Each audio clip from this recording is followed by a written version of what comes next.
કે કાં તો આ રૂટ ચેન્જ કરવામાં આવે, એક પણ ખેડૂતના ખેતરમાંથી લાઈન ન નાખવામાં આવે, અને જો નાખવામાં આવશે તો મરમઠ ગામ છે એ તમામ જે લોકસભાની અંદર કોઈ પણ પ્રકારની ચૂંટણી હોય, તાલુકા પંચાયત હોય, જિલ્લા પંચાયત હોય, વિધાનસભા હોય, લોકસભા હોય કે કોઈ અન્ય ચૂંટણી હોય, તમામ ચૂંટણીનો બહિષ્કાર કરશે ને ક્યારેય પણ કોઈ જ પાર્ટીને મતદાન નહીં કરે. આગામી કોઈ પણ ચૂંટણીમાં અમે મતદાન નહીં કરીએ, આ અમારો ફાઇનલ નિર્ણય છે. જો આનો કઈ રૂટ ચેન્જ નહીં કરવામાં આવે અને કઈ પણ ફેરફાર નહીં થાય તો આ અમે ગામ લોકોએ નક્કી કરેલું છે. તો 12 મીટર લાંબી બોડી લાઈન નાખવાનું નક્કી કરેલ છે. એના કારણે દરેક ખેતરમાંથી જ્યાંથી લાઈન નીકળશે ત્યાં નદી જ બની જવાની છે. ખેડૂતોના ખેતરમાંથી કાઢી રહી છે લાઈન. તો આ ખેડૂતોનો અત્યારે રોષ છે કે અમે આ ક્યારેય પણ સહન કરવાના નથી. અસંખ્ય ખેડૂતની જમીન બરબાદ થશે.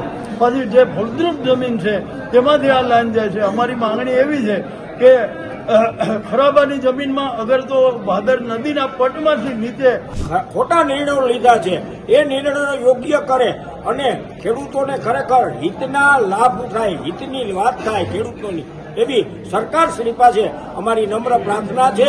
જય જવાન જય કિસાન. આજે અમે મળ્યા છે જુનાગઢ જિલ્લાના માણાવદર તાલુકાના મરમઠ ગામે. મરમઠ ગામે અમે બધા ખેડૂતો એકઠા થયા છે. મરમઠ ગામના ખેડૂતો ઉપર એક આફત આવી છે, એક મુસીબત આવી છે, અને આ મુસીબત માટે અમે બધા એકઠા થયા છે. મુસીબત એવી છે કે આમ તો વર્ષોથી જે જેતપુરનું જે કેમિકલનું પાણી છે એ આ તરફ આવે છે ને અનેક ખેડૂતોની હજારો એકર જમીનો છે એ વર્ષોથી ખરાબ કરતું હતું. એમાં વર્ષોથી આ ખેડૂતો પીડાતા હતા. હવે એમાં સમસ્યા એ અત્યારે આવી છે કે હવે એમાં એક યોજના છે, જે કેમિકલનું પાણી છે એ જેતપુરથી લઈને છેક દરિયા સુધી પહોંચાડવાનું છે. એમાં જે સરકાર છે એ આ કેમિકલની પાઇપલાઇન નાખી રહી છે. તો આ પાઇપલાઇન છે એનો રૂટ અત્યારે જે ચાલી રહ્યો મુજબ લીંબુડા થઈ મરમઠ થઈને અહીંથી પણ આગળ અનેક ગામોમાંથી પસાર થવાની છે. અને એ લાઈન જે પસાર થઈ રહી છે એમાં ઘણા ખેડૂતના ખેતરમાંથી આ લાઈન પસાર કરવાના છે. એને કારણે ખેડૂતોને અનેક પ્રકારની સમસ્યા આવશે. એ લાઈન તૂટે તો પણ ખેડૂતોને સમસ્યા છે, કાલ સવારે બોર કરવો હોય તો પણ સમસ્યા આવે છે. અને આ જે અત્યારે પ્રોજેક્ટ ચાલી રહ્યો છે આમાં અનેક ખેડૂતોને આની નોટિસ આપી દેવામાં આવી છે. કાગળ ઉપર સર્વે થઈ ગયું છે પણ ખેડૂતોની સહમતિ લેવામાં આવી નથી. જ્યારે આજે મેં પણ મરમઠ ગામની મુલાકાત લીધી ત્યારે ખબર પડી કે સર્વેની વાત કરે છે પણ વાસ્તવમાં ખેડૂતો છે આ સર્વેમાં સહમત નથી. ખેડૂતોની ઈચ્છા એવી છે કે અમારા ખેતરમાંથી આ લાઈન ન નીકળવી જોઈએ. જ્યારે આ ગામ હોય કે અન્ય ગામ હોય અનેક જગ્યાએ નદી તળની જમીનો એમને ખરાબાની પડી છે, ગૌચરની જમીનો ખરાબાની પડી છે. એટલે જો સરકાર ધારે તો ખરાબાની જમીનમાંથી લાઈન કાઢી અને ખેડૂતોની એક ઇંચ જમીન છે એ પણ આમાં સંપાદન ન કરવી પડે ને ખેડૂતોને હેરાનગતિ ન થાય, આવું આયોજન થઈ શકે એમ છે. છતાં પણ સરકારે આ નથી કર્યું અને જો ખેડૂતોના ખેતરમાંથી કાઢી રહી છે લાઈન, તો આ ખેડૂતોનો અત્યારે રોષ છે કે અમે આ ક્યારેય પણ સહન કરવાના નથી.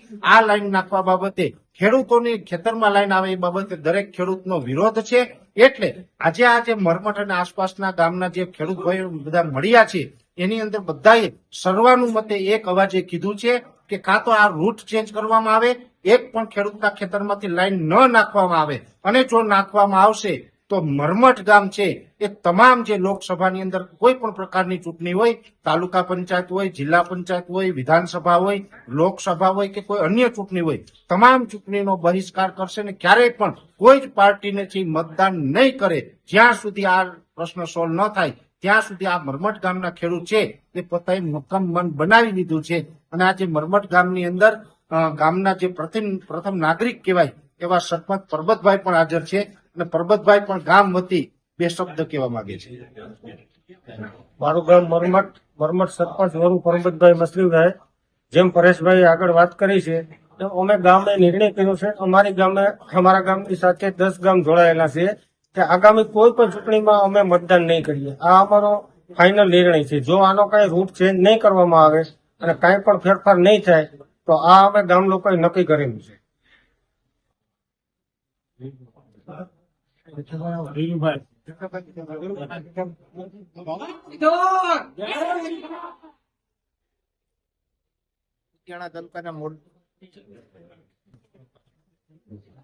કુતિયાણા તાલુકાના મોરદરી ગામનો ખેડૂત છું. અમે મરમઠ સાથે આ મીટિંગમાં બધા જોડાણા છે. અને જે કેમિકલ વાળી લાઈન જમીનમાંથી બહાર નીકળે છે એ જમીનમાં જે નીકળે છે ત્યાં એક તો 12 મીટર લાંબી બોડી લાઈન નાખવાનું નક્કી કરેલ છે. એના કારણે દરેક ખેતરોમાંથી જ્યાંથી લાઈન નીકળશે ત્યાં નદી જ બની જવાની છે. કારણ કે વરસાદી ચોમાસામાં પાણી એટલું બધું આવે છે કે ઘેર ચોમાસાની મોસમ ન લઈ શકતો અને નાનો એવો એક ખાડો ગાળેલો હોય તો પણ ત્યાં નદી બની જાય છે. તો આ તો 12 મીટર પડી છે એટલે અમારા ખેતરોમાં કોઈ હિસાબે અમે લાઈન કાઢવા દેવાના નથી એ નક્કી કર્યું છે. અને જ્યાં સુધી આનો નિર્ણય નહીં આવે ત્યાં સુધી બધા ગામ મતદાનનો બહિષ્કાર કરશું. મારું ગામ દેસિંગા માણાવદર તાલુકાનું અને હું દેસિંગા ગામનો ખાતેદાર ખેડૂત છું. અને જે જેતપુરથી પોરબંદરના દરિયા સુધી આ પ્રદૂષણ નિયંત્રણ બોર્ડ દ્વારા આ દૂષિત પાણી કાઢવા માટેની જે લાઈન નાખવામાં આવે છે એ હજારો ખેડૂતોના ખેતરમાંથી આ લાઈન પ્રસાર થવાની છે અને એમાં અસંખ્ય ખેડૂતોની જમીન બરબાદ થશે.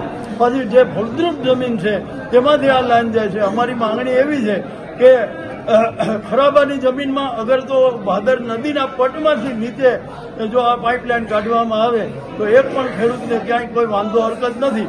પણ અમારા માલિકીના ખેતરમાંથી જો લાઈન જાય તો અમારી આ બાપ દાદાની જમીનો ખેડીને જે અમે અમારું ભરણ પોષણ કરીએ છીએ એમાં પણ અમને તકલીફ થશે અને અમારા પૂર્વજોને પણ આ પાઇપલાઇન નડવાની છે. માટે આ પાઇપલાઇન અમે કોઈ પણ ભોગે આ અમારી જમીનમાંથી કાઢવા દેવા માંગતા નથી એવી અમે સરકારને વિનંતી કરીએ છીએ. અને જો આ વિનંતીનો સ્વીકાર નહીં કરે તો અમે દર પંચાયતી રાજની ચૂંટણી હોય, વિધાનસભા હોય, લોકસભા હોય કે ગમે તે ચૂંટણી હોય એનો અમે આ ચૂંટણી વખતે ગામ લોકો અને આ હજારો ગામના ખેડૂતો એ ચૂંટણીનો બહિષ્કાર કરી અને સરકારશ્રીને અમારી આ રજૂઆત કરીએ છીએ. જય ભારત. જય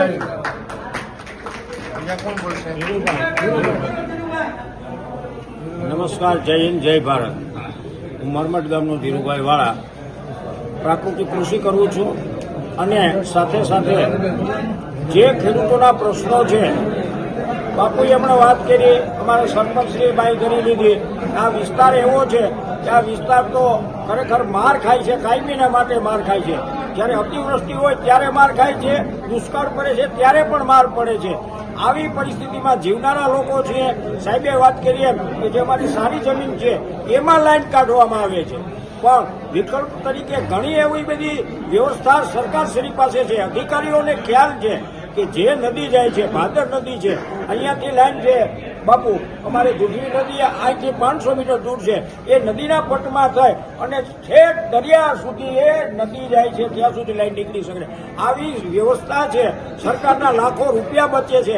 આવી વ્યવસ્થા હોવા છતાં અધિકારીઓ દ્વારા જે કંઈ અમુક ખોટા નિર્ણયો લીધા છે એ નિર્ણયો યોગ્ય કરે અને ખેડૂતોને ખરેખર હિતના લાભ થાય, હિતની વાત થાય ખેડૂતોની, એવી સરકારશ્રી પાસે અમારી નમ્ર પ્રાર્થના છે, નમ્ર અરજ છે.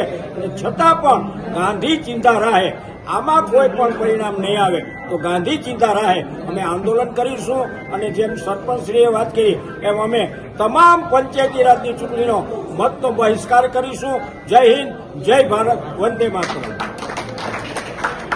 અને અમારે એક આ ઘેડનો પ્રશ્ન છે, પેલા જ વાત કરી હતી કે ધોરીઓ છે પાણીનો સુમાહે આવી જાય, એ તો આવી જાય છે. સુમાહાનો તો માર પડે છે, પણ અમે ઘણા વર્ષોથી રજૂ કરીએ છીએ કે ભાઈ આ સુમાહાનું પાણી નીકળી જાય, પણ ઉનાળાનું પાણી જે કેનલમાં નીકળે છે તો ત્યારે કેમ એને નથી છોડાતું કે થોડોક જ અમારો કટકો વધે છે તો અમારી નદીમાં પાણી પડી જાય છે. એની ઘણી વખત રજૂઆત કરી સાંસદને પણ, તો એ પણ અમારો પ્રશ્ન ઉકેલે કે સોમાહાનું નીકળે તો ઉનાળાનું કેમ ન અહીંયા પહોંચી શકે. અમારા જે આ તળાવમાં પહોંચે તો 5 ગામનો લાભ થઈ જાય ઉનાળાનો.